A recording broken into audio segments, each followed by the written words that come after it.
The latest images from today in Ukraine, an oil depot in the northern city of Chernihiv that's on fire. Huge inferno after being hit by Russian shelling. That's the big image from today. We also have a series of images that captures all of the attacks that have taken place today from Kyiv to Chernihiv to all of the other cities. But I want to bring in India Today's reporter on the ground in Kyiv, Rajesh Pawar. Good morning. Thank you for being with me. Good to see that you're okay, Rajesh. More attacks taking place. We've reported attacks this morning in the city of Chernihiv, in the city of Kharkiv as well as usual. Fresh images coming in of an oil depot on fire. Rajesh, coming in from Chernihiv. But the big story today, which is the subject of claims and counterclaims, is the city of Kherson, Rajesh, about it falling into Russian hands. What are you hearing from Kyiv? Good morning, Shiv. Let me first update you with Kyiv. Kyiv, we heard 3 loud blasts last night around 3 a.m. in the morning. And as per my information, an area near to main train station here has been hit and some infrastructure has been damaged, though there was no loss of life over there. Besides this other 3 blasts or 2 blasts, we are not sure. It has not yet been verified by any of my local sources or by any media houses. They are saying a metro station has been hit, but I'm not sure. It has not been verified.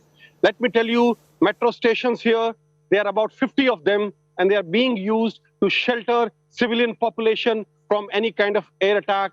And as per the advisory of Ukrainian government, all civilians were supposed to take shelter and not to live in their apartments. Right. Secondly, with regards to this oil depot you're talking of, oil depot is a legitimate military target as per Geneva Convention, as per international humanitarian law.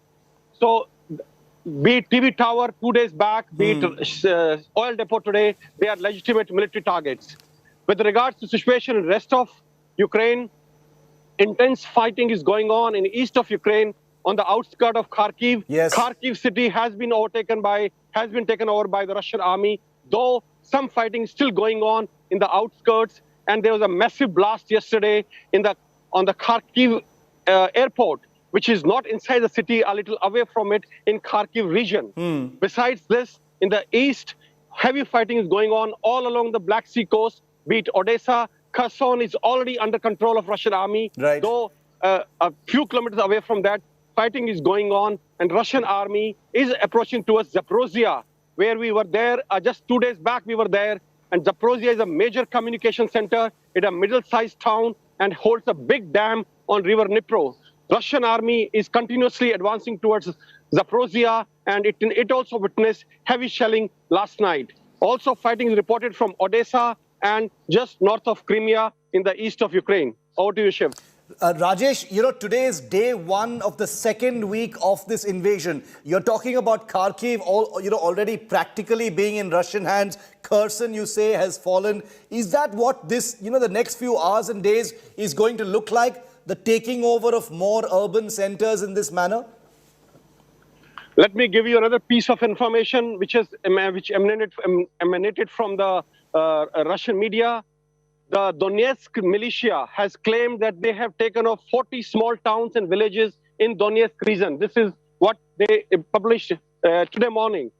Also, let me tell you, it is not 9 days as far as the eastern Ukraine full-fledged conventional operation is concerned. This is the 3rd day of that operation, and operations when they started in Kharkiv, started in Kherson, in Odessa, and in Mariupol and Zaporozhye. In these all places, the actual full-fledged conventional operations started just 2 days back, and today is the 3rd day of that.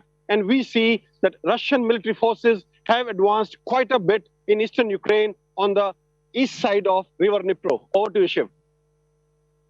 You were in Mariupol just a few days ago, Rajesh.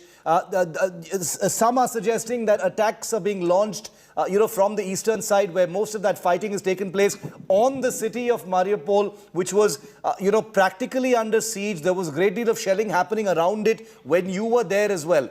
Could Mariupol also be one of the cities that falls into Russian hands soon? See, Mariupol is in Donbas region. It's a part of Donetsk province of Ukraine when it was part of Ukraine, and now, as per Russia, part of Independent Republic of Donetsk. Mariupol is a part of that. It's a small port city on the Sea of Azov.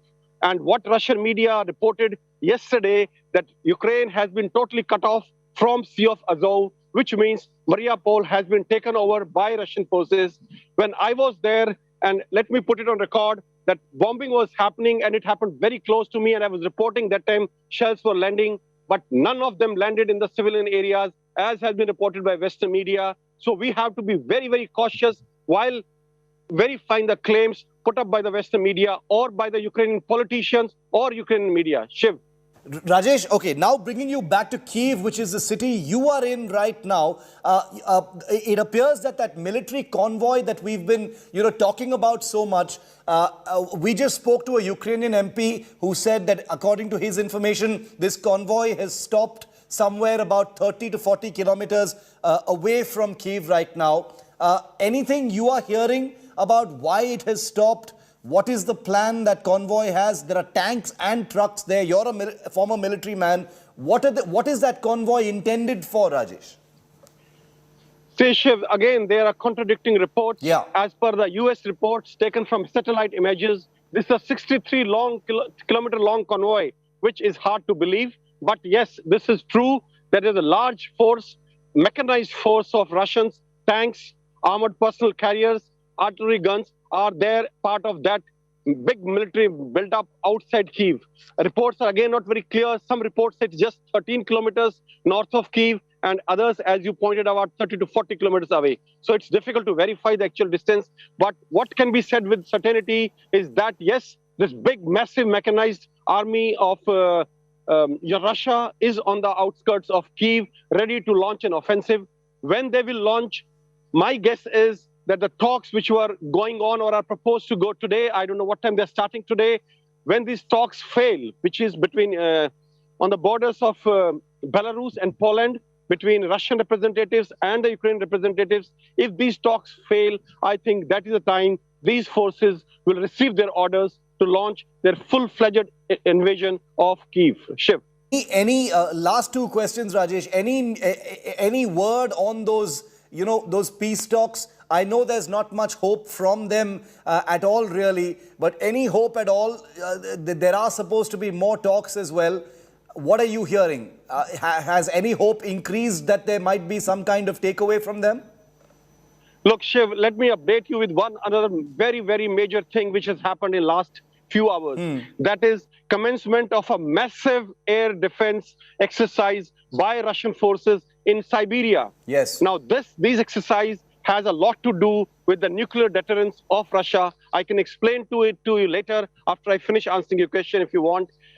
Please go ahead. Talks also Zelensky has asked for guarantees from America and NATO countries. This is what has come to my notice, that in last few hours from the media I have learned that Zelensky has asked for written guarantees from America and from Western countries that in case Ukraine does not become part of NATO, their security will be guaranteed by these countries.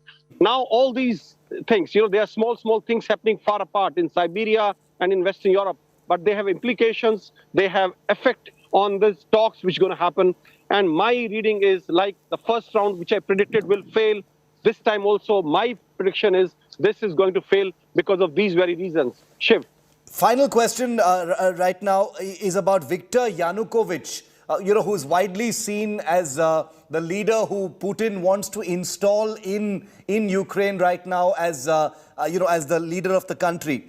Is that anywhere close to a possibility right now in your view, Rajesh? Because that appears to be one of the end games, which is regime change in Kyiv. Do you see that as a possibility? Because the reason I'm asking is because we are on week 2 of the invasion now. Pressure has built, huge amount of pressure on Russia and for Putin to be able to demonstrate that he has achieved something with this conflict. What do you think? See, it is difficult to guess what will happen, but it appears highly unlikely because Zelensky and his coterie, which is in power now, will not abdicate so easily, and they are totally in the control and under the influence of Western countries, Europeans and the Americans. It is Americans and Europeans which will not let them go. They would not allow anybody who's even a bit pro-Russia to come at helm of affairs in Ukraine. So my prediction in this regard is it is highly, highly unlikely. And it is so sad that poor people of Ukraine has to suffer all this atrocity in these power games. Shiv. Rajesh, thank you very much for getting us that very comprehensive update, my friend. Stay safe. You're in Kyiv. There was a missile attack in the city late last night. Damage has been done. These are the latest images coming in from the Chernihiv area, as Rajesh, put out. And we always value putting out correct perspective for you. An oil depot has been hit. Russia will see this as a legitimate military target because an oil depot will be of obvious significance for the military. It's an energy reserve for the Ukrainian military, and therefore it has been struck right now.